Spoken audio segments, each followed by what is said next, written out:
ಎಲ್ಲರಿಗೂ ನಮಸ್ಕಾರ. ಭಗವದ್ಗೀತೆಯ ಇಂದಿನ ಸಂಚಿಕೆಯಲ್ಲಿ ನಾವು ಧ್ಯಾನ ಯೋಗ 5ನೇ ಅಧ್ಯಾಯ, ಅದರಲ್ಲಿ 9, 10, 11 ಮತ್ತು 12ನೇ ಶ್ಲೋಕಗಳನ್ನು ನೋಡ್ತಾ ಹೋಗೋಣ. ಈ ಹಿಂದೆ ಶ್ರೀಕೃಷ್ಣ ಹೇಳಿದ ಕರ್ಮ ಸನ್ಯಾಸ ಅಂದ್ರೇನು, ಜ್ಞಾನ ಮತ್ತು ವಿಜ್ಞಾನಕ್ಕೆ ಇರುವಂತಹ ವ್ಯತ್ಯಾಸಗಳೇನು, ಜ್ಞಾನ ಮತ್ತು ವಿಜ್ಞಾನ ಇವುಗಳಿಂದ ಮನುಷ್ಯ ಹೇಗೆ ತೃಪ್ತಿಯನ್ನು ಹೊಂದುತ್ತಾನೆ, ಇದನ್ನೆಲ್ಲ ಶ್ರೀಕೃಷ್ಣ ಹೇಳಿದ. ವಿಜಿತೇಂದ್ರಿಯ, ಇಂದ್ರಿಯವನ್ನು ಜಯಿಸಿದವನ ಒಂದು ವ್ಯಕ್ತಿತ್ವ ಹೇಗಿರುತ್ತೆ, ಇದನ್ನೆಲ್ಲ ಶ್ರೀಕೃಷ್ಣ ಹಿಂದಿನ ಸಂಚಿಕೆಯಲ್ಲಿ ಹೇಳ್ದ. ಅದನ್ನೇ ಮುಂದುವರಿಸ್ತಾ 9ನೇ ಶ್ಲೋಕದಲ್ಲಿ ಶ್ರೀಕೃಷ್ಣ ಹೇಳ್ತಾನೆ, ಸುಹೃನ್ ಮಿತ್ರ ಉದಾಸೀನ ಮಧ್ಯಸ್ಯ ದ್ವೇಷ ಬಂಧುಷು ಸಾಧುಷ್ವಪಿ ಚ ಪಾಪೇಶು ಸಮಬುದ್ಧಿರ್ವಿಶಿಷ್ಯತೆ ಅಂತ ಶ್ರೀಕೃಷ್ಣ ಹೇಳ್ತಾನೆ. ಅಂದ್ರೇನು ಅಂದರೆ, ಸುಹೃತ್ ಒಳ್ಳೆಯ ಹೃದಯದವನು, ಮಿತ್ರನಾಗಿರ್ತಕ್ಕಂಥವನು, ಅರಿ ಅಂದರೆ ಶತ್ರು, ಮತ್ತು ಉದಾಸೀನನಾಗಿರ್ತಕ್ಕಂಥವನು, ಮತ್ತು ಮಧ್ಯಸ್ಥನಾಗಿರ್ತಕ್ಕಂಥವನು, ಮತ್ತು ದ್ವೇಷಿಯಾಗಿರ್ತಕ್ಕಂಥವನು, ಮತ್ತು ಬಂಧುಗಳು ಅಂದರೆ ಇದೆಲ್ಲ ಒಂದೊಂದು ಬೇರೆ ಬೇರೆ ಬೇರೆ ಬೇರೆ ಒಂದು ಸ್ಥಿತಿಗಳು ಅಂತ ಹೇಳ್ಬೋದು. ಒಬ್ಬೊಬ್ಬರು ವ್ಯಕ್ತಿ ಒಂದೊಂದು ಥರ ಇರ್ತಾರೆ. ನಮಗೆ ಕೆಲವು ಶತ್ರುಗಳಿರ್ತಾರೆ, ಕೆಲವು ತೀರಾ ಮಿತ್ರರು ಇರ್ತಾರೆ, ಕೆಲವರು ನಮ್ಮನ್ನು ದ್ವೇಷ ಮಾಡ್ತಾ ಇರ್ತಾರೆ, ಕೆಲವರು ನಮ್ಮನ್ನು ಪ್ರೀತಿ ಮಾಡ್ತಾ ಇರ್ತಾರೆ, ಕೆಲವರು ನಮ್ಮನ್ನು ಅಸೂಯೆ ಪಡ್ತಾ ಇರ್ತಾರೆ ನಮ್ಮನ್ನು ನೋಡಿ, ಕೆಲವರು ನಮ್ಮನ್ನು ಉತ್ಸಾಹಗೊಳಿಸ್ತಾ ಇರ್ತಾರೆ, ನೀ ಮಾಡು ಸರಿಯಾಗಿದೆ ಅಂತ. ಹೀಗೆ ಸುಮಾರು ವ್ಯಕ್ತಿತ್ವಗಳು ನಮ್ಮ ಒಂದು ಜೀವನದಲ್ಲಿ ಸುತ್ತುವರೆದಿರುತ್ತೆ. ಇದೆಲ್ಲವೂ ದೇವನ ಸೃಷ್ಟಿಯೇ. ಈಗ ಒಬ್ಬ ನನ್ನ ದ್ವೇಷಿ ಅಂದರೆ ಅವನೇನು ಕೆಟ್ಟವನು ಅಂತ ಅಲ್ಲ, ನನ್ನ ಒಂದು ವ್ಯಕ್ತಿತ್ವ ಅವನ ವ್ಯಕ್ತಿತ್ವದ ಜೊತೆ ಒಂದು ಸರಿ ಹೊಂದುತ್ತಾ ಇಲ್ಲ ಅಷ್ಟೇ.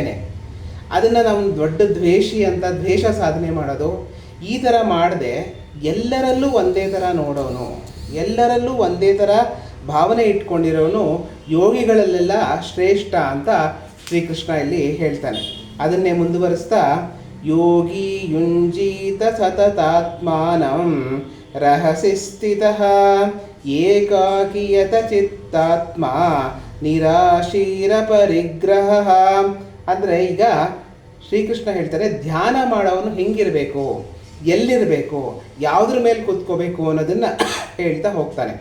ಹಿಂದೆ ಧ್ಯಾನ ಮಾಡೋವನ ಮನಸ್ಥಿತಿ ಹೇಗಿರಬೇಕು ಅಂತ ಹೇಳ್ದ. ಈಗ ಯೋಗಿಯಾದವನು ಎಲ್ಲಿರಬೇಕು, ಎಲ್ಲಿದ್ದರೆ ಅವನಿಗೆ ಈ ಧ್ಯಾನ ಯೋಗಕ್ಕೆ ಸೂಕ್ತವಾದ ಪ್ರದೇಶ ಆಗತ್ತೆ ಅಂತ ಶ್ರೀಕೃಷ್ಣ ಹೇಳ್ತಾನೆ.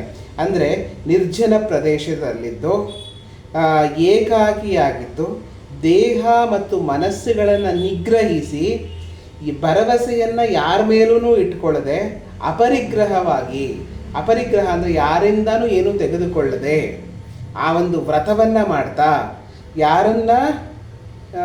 ಯಾರನ್ನ ತೃಪ್ತಿಪಡಿಸೋಕ್ಕೋಸ್ಕರ ಇದನ್ನು ಕೆಲಸ ಮಾಡದೆ ಮನಸ್ಸನ್ನು ನಿಗ್ರಹಿಸ್ತಾ ಮನಸ್ಸನ್ನು ಯೋಗದಲ್ಲಿ ಇಡಬೇಕು ಅಂತ ಶ್ರೀಕೃಷ್ಣ ಹೇಳ್ತಾನೆ.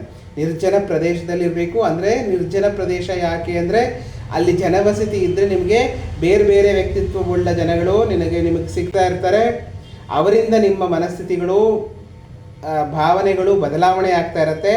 ಆದ್ದರಿಂದ ನಿರ್ಜನ ಪ್ರದೇಶ ಮತ್ತು ಏಕಾಂಗಿಯಾಗಿರಬೇಕು. ದೇಹ ಮತ್ತು ಮನಸ್ಸು ಎರಡನ್ನೂ ನಿಗ್ರಹಿಸಿರಬೇಕು. ಎಲ್ಲದಕ್ಕೂ ಆಸೆ ಪಡುವಂತಹ ಮನಸ್ಥಿತಿ ಇರಬಾರ್ದು.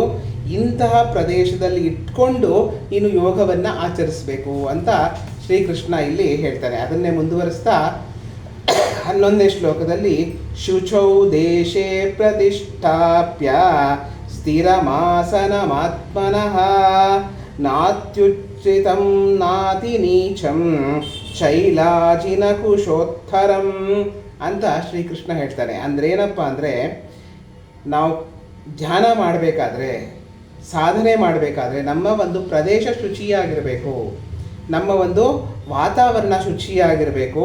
ಅಲ್ಲಿ ಸ್ಥಿರವಾದ ಆಸನದಲ್ಲಿ ಕುಳಿತುಕೊಳ್ಳಬೇಕು. ಎಲ್ಲೋ ಓಡಾಡ್ತಾ ಇನ್ನೇನೋ ಕೆಲಸ ಮಾಡ್ತಾ ನೀನು ಧ್ಯಾನವನ್ನು ಸಾಧಿಸೋಕ್ಕಾಗಲ್ಲ. ಸ್ಥಿರ ಆಸನದಲ್ಲಿ ಕೂತ್ಕೋಬೇಕು. ಆ ಆಸನ ಹೆಂಗಿರಬೇಕು, ತುಂಬ ಎತ್ತರದಲ್ಲೂ ಇರಬಾರ್ದು, ತುಂಬ ತೀರಾ ಕೆಳಗೂ ಇರಬಾರ್ದು, ಒಂದು ನಿರ್ದಿಷ್ಟವಾದ ಎತ್ತರದಲ್ಲಿ ಇರಬೇಕು. ಅಂತಹ ಸ್ಥಿರಾಸನದಲ್ಲಿ ಕುಳಿತುಕೊಂಡು ಅದರ ಮೇಲೆ ಹುಲ್ಲು ಹಾಸಿಗೆಯನ್ನು ಹಾಕಿ, ಹುಲ್ಲು ಹಾಸಿಗೆ ಅದರ ಮೇಲೆ ಚರ್ಮದ ಒಂದು ಹೊದಿಕೆಯನ್ನು ಹೊದಿಸಿ ಅದರ ಮೇಲೆ ಕುಳಿತುಕೊಂಡು ನೀನು ಧ್ಯಾನವನ್ನು ಮಾಡಬೇಕು. ಅಂದರೆ ಹುಲ್ಲಿನ ಹಾಸಿಗೆ ಅಂದರೆ ಅಲ್ಲಿ ಕೆಲವು ಕೀಟಗಳು ಎಲ್ಲ ಬರಲ್ಲ. ದರ್ಬೆಯ ಹಾಸಿಗೆ ಅಂದರೆ ಮತ್ತು ಪ್ರಾಣಿಯ ಚರ್ಮವನ್ನು ಹಾಕಿರಬೇಕು ಅಂತ ಹೇಳ್ತಾರೆ. ಅದು ಹಿಂದೆ ಅದು ಸಿಗ್ತಾ ಇತ್ತು. ಈಗ ಒಂದು ಶುಭ್ರವಾದ ವಸ್ತ್ರ ಅಂತ ಇಟ್ಕೋಬೋದು.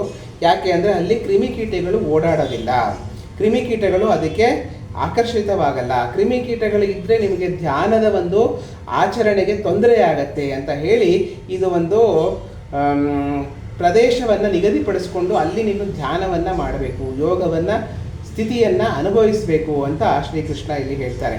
ಅದನ್ನೇ 12ನೇ ಶ್ಲೋಕದಲ್ಲಿ ಬರ್ತಾ ತತ್ರೈಕಾಗ್ರಂ ಮನಃ ಕೃತ್ವಾ ಯತ ಚಿತ್ತೇಂದ್ರಿಯ ಕ್ರಿಯ ಉಪಾವಿಶ್ಯಾಸನೆ ಯುಂಜ ವಿಶುದ್ಧಯೇ. ಇಂತಹ ಆಸನದ ಮೇಲೆ ಕೂತ್ಕೊಂಡು ಏಕಾಗ್ರಚಿತ್ತನಾಗಿ ಮನಸ್ಸನ್ನು ಮತ್ತು ಇಂದ್ರಿಯಗಳನ್ನು ನಿಗ್ರಹ ಮಾಡಿ ಚಿತ್ತವನ್ನು ಶುದ್ಧಿಯಾಗಿಟ್ಟುಕೊಂಡು ಯೋಗವನ್ನು ನೀನು ಮಾಡಬೇಕು, ಧ್ಯಾನವನ್ನು ನೀನು ಮಾಡಬೇಕು, ಸಾಧನೆಯನ್ನು ನೀನು ಮಾಡಬೇಕು ಅಂತ ಶ್ರೀಕೃಷ್ಣ ಇಲ್ಲಿ ಹೇಳ್ತಾ ಹೋಗ್ತಾನೆ. ಇಷ್ಟು ಹೇಳ್ತಾ ಇವತ್ತಿಗೆ ಇಲ್ಲಿನ ಸಂಚಿಕೆಯನ್ನು ಮುಗಿಸೋಣ. ಮುಂದಿನ ಸಂಚಿಕೆಯಲ್ಲಿ ಮುಂದಿನ ಕೆಲವು ಶ್ಲೋಕಗಳನ್ನು ತೆಗೆದುಕೊಳ್ಳೋಣ. ಎಲ್ಲರಿಗೂ ನಮಸ್ಕಾರ.